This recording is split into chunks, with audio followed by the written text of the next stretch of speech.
Hello everyone, नमस्कार, जय हिंद। आज हम हैं कनॉट प्लेस में और यहाँ पर इंटरव्यू शूट कर रहे हैं एक कैंडिडेट का जिसका नाम है अक्षय। और अक्षय का सिलेक्शन हुआ है सिलेक्शन पोस्ट के थ्रू। आज के इंटरव्यू में खास बात यह है कि सब लोग सीजीएल के पीछे भागते रहते हैं। सीजीएल के अलावा भी एसएससी बहुत सारे ऐसे एग्जाम्स निकालती है जो कि लोगों को नहीं पता होते, और उसी एग्जाम में से एक एग्जाम है सिलेक्शन पोस्ट का एग्जाम, जिसमें अक्षय ने सिलेक्शन लिया है। अक्षय, एक बार बताओ आपको कौन सी पोस्ट मिली है? सर मुझे जूनियर इंजीनियर मिला है डीजीक्यूए में, मिनिस्ट्री ऑफ डिफेंस में। ठीक है सर इसमें सिर्फ 2 पोस्ट थी और ये फेज 9 का एग्जाम था सिलेक्शन पोस्ट का। तो जब फॉर्म आया, एग्जाम फॉर्म आया, तो मैंने काफी अच्छे से सर्च किया कि कौन सी पोस्ट में मैं एलिजिबल हूँ, किस बेसिस पे मेरा ग्रेजुएशन हुआ है, उस बेसिस पे मैंने पोस्ट देखा, उसके हिसाब से मैंने फॉर्म भरा और फिर सर अब सिलेक्शन हो गया। अच्छा, ये सब लोग सीजीएल के पीछे पड़े रहते हैं कि बस मैं सीजीएल का ही फॉर्म भरूंगा। क्या ये उसी लेवल की जॉब मिली है या अलग है? सर बिल्कुल, ये 4200 ग्रेड पे की ही जॉब है और काफी रेप्यूटेड जॉब है। देखो, जो सीजीएल की तैयारी करते हैं ना, उनको मैं बस एक ही एडवाइस देना चाहूंगा कि एसएससी के और भी बहुत सारे एग्जाम्स होती है, जैसे कि सिलेक्शन पोस्ट, उसमें भी आप ध्यान दीजिए। उसमें काफी सारे ग्रेजुएशन की एग्जाम्स उनके बेसिस पे भी आती है, तो इसमें थोड़े कम नंबर भी रहे अगर आपके, तो सिलेक्शन हो सकता है। मतलब कहने का ये 4200 ग्रेड पे की नौकरी है। 4200 ग्रेड पे की नौकरी होती है दिल्ली पुलिस सब इंस्पेक्टर की। जितनी पैरामिलिट्री फोर्सेज में सब इंस्पेक्टर होते हैं, 4200 ग्रेड पे की नौकरी होती है। और हमारे सीजीएल के थ्रू भी 4200 ग्रेड पे की नौकरी बहुत सारी निकलती हैं। तो जरूरी नहीं है कि आप एक ही एग्जाम पे लगे हुए हैं। जब तैयारी सेम है तो सिलेक्शन पोस्ट का फॉर्म क्यों नहीं भरते भाई? तो आज का जो इंटरव्यू है इसी बात पे फोकस करेगा कि आपके पास अपॉर्चुनिटीज बहुत ज्यादा हैं, आप बस उनको एक्सप्लोर नहीं करते हो। तो सबसे पहले तो ये बताओ, सिलेक्शन के बाद कैसा था माहौल घर में? सर बहुत ही खुश थे। एक तो सरकारी नौकरी मिली है सर, ऊपर से एक रेप्यूटेड पोस्ट है। जूनियर इंजीनियर की बहुत रेप्यूटेड पोस्ट होती है। ये पोस्ट आपको एसएससी जेई के थ्रू भी मिलती है, बट ये सिलेक्शन पोस्ट में आया और मैंने इसका फॉर्म भरा। मैं काफी लकी हूँ कि मेरा इतनी अच्छी पोस्ट में सिलेक्शन हुआ। सर घर वाले बहुत ज्यादा खुश है, खुशी का माहौल एकदम ज्यादा। क्या बात। तो सबसे पहले किसको बताया था? सर मम्मी पापा दोनों को बताया था। मम्मी की आंखों में आंसू आ गए थे सर कि एक तो मैं बहुत छोटे से शहर से हूँ, तो वहाँ पे अगर आपको एक सरकारी नौकरी चपरासी की भी मिल जाए ना सर, तो वहाँ बहुत बड़ा मानते हैं। अच्छा, ये देखिए, ट्रस्ट की बात होती है।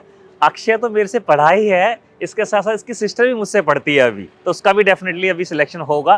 तो ये एक चेन ऑफ ट्रस्ट होती है कि आप पर किसी एक मेंबर ने ट्रस्ट किया है घर के, तो उसका परिवार और उसके आगे के जितने भी रिश्तेदार हैं सारे मेरे से पढ़ने वाले और सिलेक्शन लेने वाले हैं, है ना? बिल्कुल सर। सर आपका मेरे लाइफ में बहुत बड़ा योगदान रहा है सर। मैं जब प्रिपरेशन चालू किया था, मेरा एसएससी सीजीएल में भी सिलेक्शन हुआ है। उस टाइम में सर मेरे फैमिली में 3-4 लोगों की डेथ एक साथ हो गई थी कोविड के टाइम पर। उस टाइम सर मैं सही मेंटल स्टेट में नहीं था, बट सर मैं आपसे काफ़ी गाइडेंस लेता था और आपने सर मुझे उस स्टेट से निकाला जहाँ पे शायद मैं डिप्रेशन में चला जाता। बट सर आपका मेरे लाइफ में इतना बड़ा योगदान है कि सर मैं आपको बहुत बड़ा आभार मानता हूँ मैं अपने लाइफ में।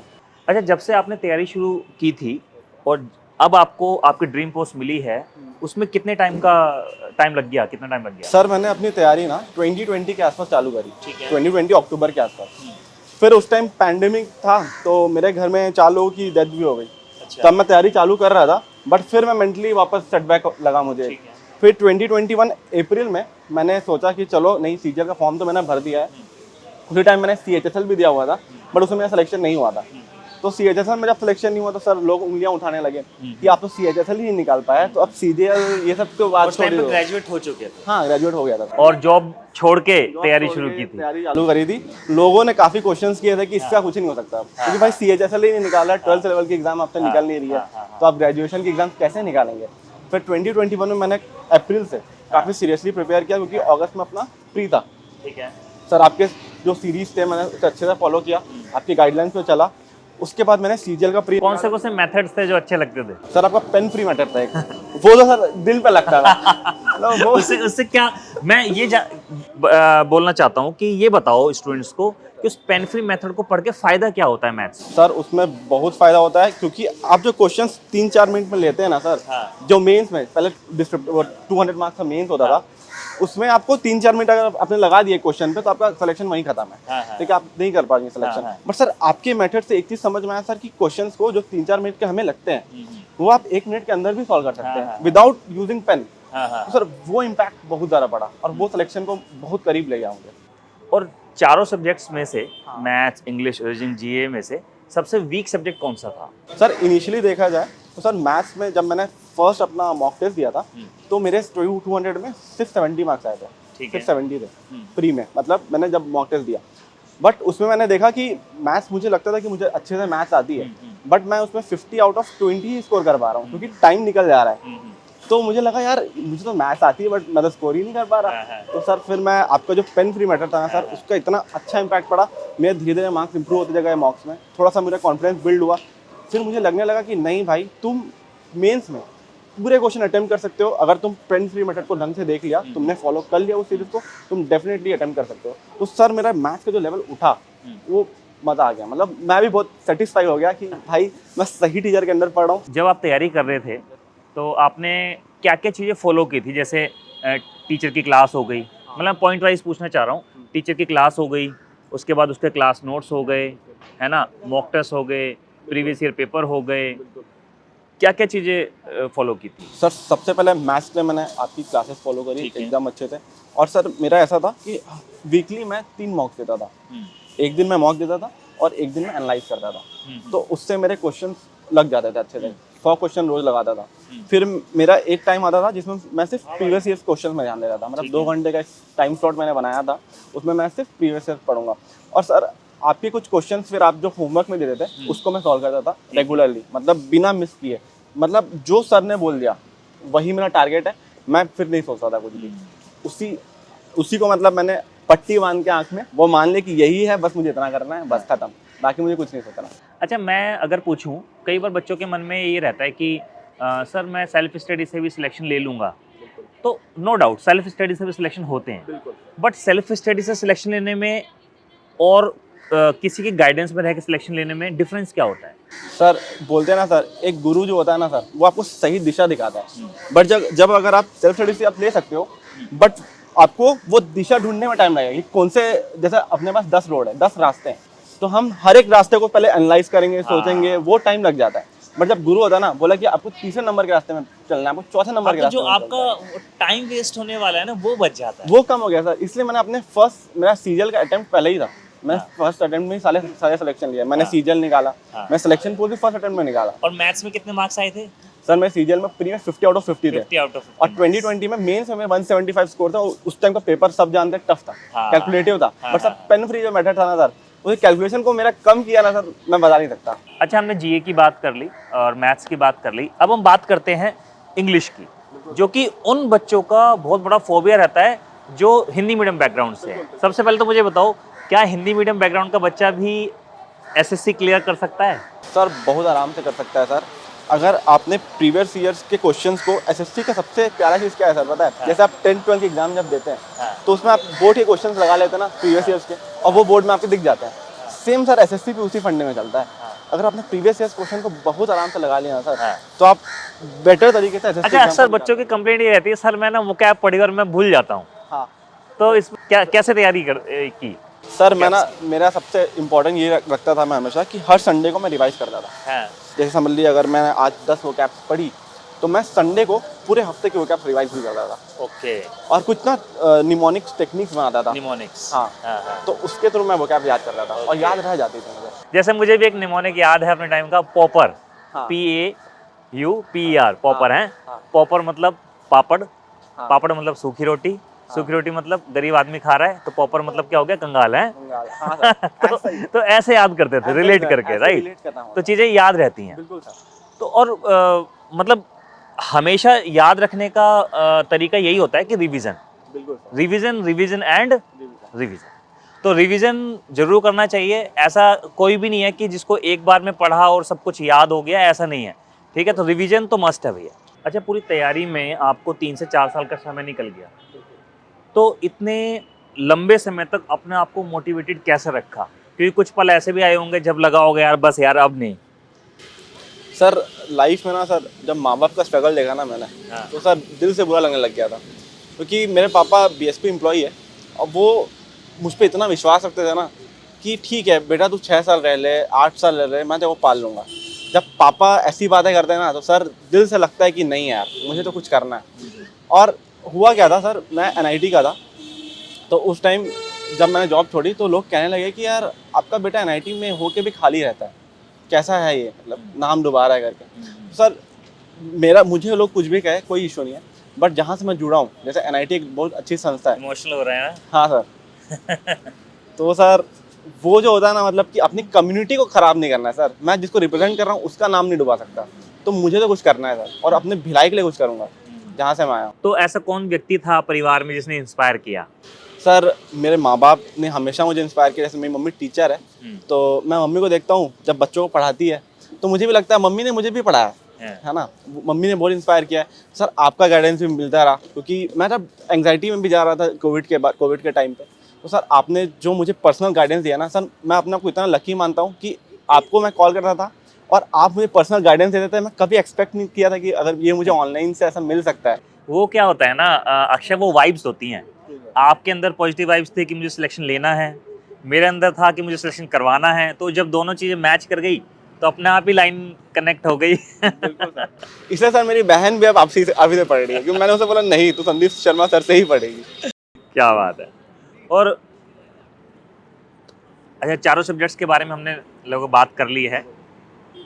जब हम तैयारी करते हैं तो हमारी तैयारी चाहे 2 साल की हो, 3 साल की हो, कितने भी साल की हो, लेकिन पेपर से पहले के जो 2 हफ्ते होते हैं ना, वो बड़े गेम चेंजर होते हैं। बिल्कुल सर, वो गेम बिगाड़ भी सकते हैं, गेम बना भी सकते हैं। बिल्कुल। तो लास्ट के 15 दिनों में क्या स्ट्रेटेजी रही थी आपकी?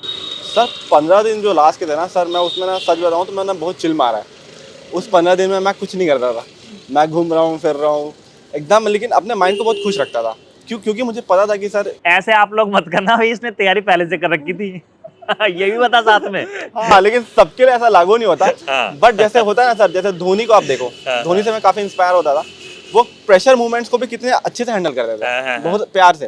तो सर मैं उन्हीं की स्ट्रेटेजी फॉलो करता था। मेरी तैयारी हमेशा से अच्छी रही है, मैंने मॉक टेस्ट काफी सारे लगाए हैं, तो मुझे पता होता था कि आइडिया हो गया रहता है कि अच्छा हाँ, मुझे किस टाइम में क्या क्वेश्चंस करने हैं। तो मैं 2 हफ्ते तो बड़ा चिल करता था, मतलब मेरे वो काफी अच्छे पल होते थे 2 हफ्ते वाले, क्योंकि मैं सब कुछ करता था उस टाइम। अच्छा, और लास्ट 15 दिन में रिवीजन कैसे किया? सर लास्ट 15 दिन में यूजुअली आप ज़्यादा कुछ मत करिए, अपने दिमाग में ज़्यादा जोर मत डालिए। मैं बस ये कहूँगा कि सर जीएस में थोड़ा फोकस कर लीजिए, क्योंकि मैथ्स की आपकी प्रैक्टिस हो चुकी है, रीजनिंग आपने प्रैक्टिस कर चुका है। जीएस को थोड़ा फोकस कीजिए, स्टैटिक थोड़ा आप रिवाइज कर लीजिए। चाय भी पीते रहो, ठंड बहुत है यार, ठंडी हो जाएगी। Thank you sir. अच्छा, जीएस को थोड़ा आप रिवाइज कर लीजिए, ठीक है। जीएस को, और साथ में जो वोकैब्स है इंग्लिश की, जो आपने पढ़ी है, जितनी वोकैब्स आपने पढ़ी है, उसको एक बार रिवाइज कर लो। अगर आपने इतना कर लिया तो डेफिनेटली आप एग्जाम क्लियर कर जाओ। अच्छा, मैं आपके इंटरव्यू का जो मेन उद्देश्य है, मैं उस पर बात करता हूँ एक बार। मुझे बस एक बच्चों के लिए एक मैसेज चाहिए आपकी तरफ से कि जो बच्चे सिर्फ एक ही पर्टिकुलर एग्जाम के पीछे पड़े रहते हैं, उनके लिए क्या सलाह है? सर मैं उनको ये सलाह करना चाहता हूँ सर, जैसे एसएससी का एग्जाम है, जैसे सीजीएल और सिलेक्शन पोस्ट, जो एसएससी में प्री में पूछता है सर, सिलेक्शन पोस्ट में भी सर वही पूछता है। सेम ही तो एग्जाम है, सेम एग्जाम है सर, सेम इंस्टीट्यूट ले बस रहा है, पता नहीं होता बच्चों को। बस वही है सर। और इसी में बच्चे ना मतलब एक ही एग्जाम के पीछे पड़ जाते हैं, हाँ। और वो भूल जाते हैं कि और भी कोई एग्जाम उसी लेवल की एग्जिस्ट करती है। तो मैं चाहता हूँ बच्चों को अवेयर रहे बच्चे। इवन मैं तो ये कहूँगा एसएससी के अलावा आईबी का, एससीआईओ का एग्जाम है, और सीएसआईआर का एग्जाम है।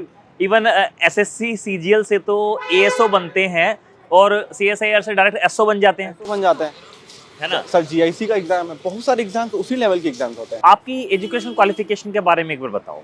सर मैंने अपनी बीटेक करी है एनआईटी रायपुर से, मेटलर्जिकल ब्रांच से, और अभी मैं एमबीए कर रहा हूँ आईआईएम रांची से। हाँ सर, आईआईएम रांची का स्टूडेंट है भाई साहब।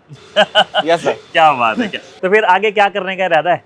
सर अब सरकारी नौकरी मिली है तो हम यही करेंगे, जेई बने हैं तो जेई करेंगे और तैयारी करेंगे एक्स्ट्रा, क्योंकि और भी आगे चढ़ना है हमें। हाँ। बट हाँ 40 to 100। हाँ, वो इसने कहा ना कि और भी आगे चढ़ता, तो मुझे 4 लाइनें याद आ गई कि नदियों को रोककर समंदर नहीं बनता, नदियों को रोककर समंदर नहीं बनता, जिंदगी में बढ़ाते रहो यूं ही कदम, क्योंकि एक जीत से कोई सिकंदर नहीं बनता। सही बात है, सही बात तो है। इस तरह से तैयारी में लगे हुए हैं। बिल्कुल सर, लगे रहेंगे। क्या बात। एसएससी की तैयारी में 2 चीजें हैं, कंसेप्चुअल स्टडी और प्रैक्टिस। जितना अवेलेबल टाइम होता है उसको किस तरह से डिस्ट्रीब्यूट करना चाहिए, आपने किस तरह से डिस्ट्रीब्यूट किया? कंसेप्चुअल स्टडी पे कितना समय दिया आपने, और आपने प्रैक्टिस पे कितना समय दिया? सर यूजुअली क्या होता है ना, कुछ बच्चे मैंने देखे हैं जो प्रैक्टिस और कॉन्सेप्ट्स को बैलेंस नहीं करते हैं, बट इसको बैलेंस करना बहुत इंपॉर्टेंट है। जैसे फॉर एग्जांपल कुछ बच्चे सिर्फ कॉन्सेप्ट बिल्डिंग में ध्यान देते हैं, बट वो मॉक टेस्ट कभी नहीं देते। क्योंकि उन्हें डर लगता है, अरे मेरे कम नंबर आ गए तो वो बस कंसेप्ट्स पढ़ते रहते हैं कंसेप्ट सिर्फ पढ़ते और जाते फिर हैं। पेपर में जाके बैठते और कहते हैं सब कुछ याद नहीं कुछ रहा, आता याद तो नहीं सब कुछ रहा। था। हाँ, जैसा आगे पाठ पीछे सपाट। तो ये क्या क्या क्या बोला? आगे पाठ पीछे सपाट। आगे पाठ पीछे सपाट। हाँ अच्छा। सर, वो चीज हो जाता है अगर आप सिर्फ और सिर्फ कॉन्सेप्ट पढ़ते रह हाँ, गए। हाँ। तो इसीलिए आपको बैलेंस करना बहुत इंपॉर्टेंट है। आपको मॉक टेस्ट भी रेगुलरली देना चाहिए, मतलब कंसेप्चुअल स्टडी पे और मॉक टेस्ट पे बराबर बराबर समय देना बराबर चाहिए। ध्यान दीजिए और फिर मॉक का एनालिसिस भी कीजिए। तो मैं अगला क्वेश्चन मेरा ये आने बिल्कुल। वाला था कि मॉक टेस्ट का एनालिसिस किस तरह से करते हैं बिल्कुल। और मॉक टेस्ट कब से देना शुरू कर देना चाहिए? सर जैसे जब मैंने तैयारी चालू किया तो मैंने कॉन्सेप्ट्स 2 महीने पढ़े, कॉन्सेप्ट्स में मैंने ध्यान दिया। फिर उसके बाद मुझे लगा कि यार कॉन्सेप्ट तो ठीक है, क्योंकि ज्ञान तो सर समुंदर जैसा है, ज्ञान की कभी भी आप खत्म नहीं कर सकते, ज्ञान को तो आप हमेशा प्राप्त करते रहोगे। बट एक टाइम के बाद आपको उसे एनालाइज भी करना होगा कि आप इस एग्जाम में कितना हो, क्योंकि एग्जाम का एक रेंज होता है। उस रेंज को आपको समझने के लिए आपको प्रैक्टिस मॉक टेस्ट आपको देना होगा। तो जब मैं 2 महीने बाद मॉक टेस्ट देना चालू किया तो मेरे फर्स्ट मॉक में 70 मार्क्स आए। मैं सोचा यार मैं तो कुछ हुई नहीं इसमें। पर फिर मैंने सोचा अगर बाय चांस अगर मैं मॉक टेस्ट नहीं दिया रहता और रियल एग्जाम में जाता तो वहाँ मेरे 70 मार्क्स आ गए होते तो मैं ग्रेड से ही बाहर हो गया रहता। तो अब मुझे तो अगर मैं मॉक टेस्ट का कहूँ कि एक कैंडिडेट है जो 100 मॉक टेस्ट दे दिए जिसने बिल्कुल और एनालिसिस नहीं किया, ठीक है, और एक कैंडिडेट है जिसने सिर्फ 20 मॉक दिए और ढंग से एनालिसिस किया है, बिल्कुल किसको ज्यादा फायदा मिलेगा? सर, जो 20 मॉक दिया और जो ढंग से एनालिसिस किया हाँ, उसको बहुत फायदा मिलेगा। है ना? मतलब एनालिसिस करना बहुत इंपॉर्टेंट है। तो एनालिसिस करने का सही तरीका क्या है?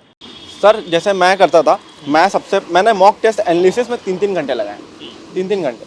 जैसे 25 क्वेश्चन मैथ्स के, मेरे से कौन सा क्वेश्चन नहीं बना सबसे पहले मैं वो देखता था, ठीक है, ठीक कैसे बना सकते हैं, और जो क्वेश्चन मैंने बनाया उसको मैं कम टाइम में कैसे बना सकता हूँ।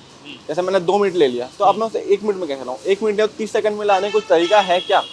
तो मैं ये सब चीज़ें भी देखता था और हर एक चीज़ों को अच्छे से एनालाइज करता था। फिर जो गलतियाँ होती थी उसे लिखता था, उसके नोट्स बनाता था। ऐसे कर करके सर मैंने एनालिसिस भी किया। अच्छा, मतलब एनालिसिस बहुत इंपॉर्टेंट है ना? बहुत इंपॉर्टेंट है सर, बहुत इंपॉर्टेंट है। और मेरा अगेन वही सवाल था कि कब से मॉक शुरू कर देने चाहिए लगाने? सर मैं तो यूजुअली एस्पिरेंट्स को कहूँगा कि आप 1 से 2 महीने बाद चालू कर दो मॉक लगाना। मतलब पूरे सिलेबस का वेट ना करो। ना देखो पूरे सिलेबस का ना आपको वेट करना नहीं चाहिए मॉक टेस्ट लगाने के लिए। आप शुरुआत से मॉक टेस्ट लगाने शुरू करो। मैं तो कहता हूँ, देखो सीधी सी बात होता हूँ, एग्जाम क्लियर करना है ना, कंसेप्ट पढ़ लो और प्रीवियस ईयर पेपर लगा लो और भैया 1-1.5 महीने बाद से ही मॉक टेस्ट लगाने शुरू कर दो और मॉक टेस्ट लगाते रहो दबा के और उसका एनालिसिस करो। अगर आप मॉक टेस्ट का एनालिसिस नहीं कर रहे हैं तो आप भैया मॉक टेस्ट भी मत देना, सही बात, कोई फायदा नहीं है। कोई फायदा नहीं। अक्षय, आपने तैयारी की और सिलेक्शन आपने ले लिया है, लेकिन फिर भी कहीं ना कहीं ऐसा लगता है कि तैयारी के दौरान मैं ये गलती अगर नहीं करता तो और अच्छा परफॉर्म करता। तो ऐसी कौन सी गलती थी जो आपने अपनी तैयारी के दौरान की और आप चाहते हो कि जो लोग अभी तैयारी कर रहे हैं वो ये गलती ना करें? बिल्कुल सर, मेरे से एक जो गलती हुई ना वो ये थी कि ना मैंने मॉक टेस्ट जो देना चालू किया 2 महीने बाद, फिर मेरा एक ब्रेक आ गया तैयारी के टाइम पे। वो मुझे ब्रेक नहीं लेना था। अब वो घर की प्रॉब्लम थी, ठीक है, जो हुआ, बट अगर मैं वो ब्रेक नहीं लेता ना, 3-4 महीने का गैप जो आया था, अगर मैं वो नहीं लेता तो शायद मैं 2020 CGL से जो ऑडिटर मिला मुझे, माइट भी आज मैं इंस्पेक्टर होता है। तो वो एक गलती जो थी वो थोड़ी भारी पड़ गई लग रहा है। तो जो गलती अक्षय ने की, उम्मीद है कि आप सब लोग नहीं करेंगे। तो आज इस इंटरव्यू से आप लोगों को बहुत कुछ सीखने को मिला होगा। अक्षय ने ये बताया कि जरूरी नहीं है कि आप एसएससी के किसी एक पर्टिकुलर एग्जाम के पीछे पड़े हुए हैं। एसएससी बहुत सारे एग्जाम्स कराता है और सबकी तैयारी आसपास में ही है। इवन IBACIO की, CSIR की और भी ऐसे पेपर्स होते हैं जिनकी सबकी वनडे एग्जाम्स की सबकी तैयारी एक जैसी होती है। तो आप जिस एग्जाम के लिए एलिजिबल हैं उसका फॉर्म भरिए और अपनी नज़र गड़ाए रखिए कि क्या क्या अपॉर्चुनिटीज़ आपके लिए अवेलेबल हैं। तो उम्मीद करते हैं ये इंटरव्यू आप लोग को बहुत शानदार लगा होगा। इस इंटरव्यू से आपको क्या सीखने को मिला कमेंट करके जरूर बताइए। मिलते हैं फिर किसी टॉपर के साथ किसी दूसरे इंटरव्यू में।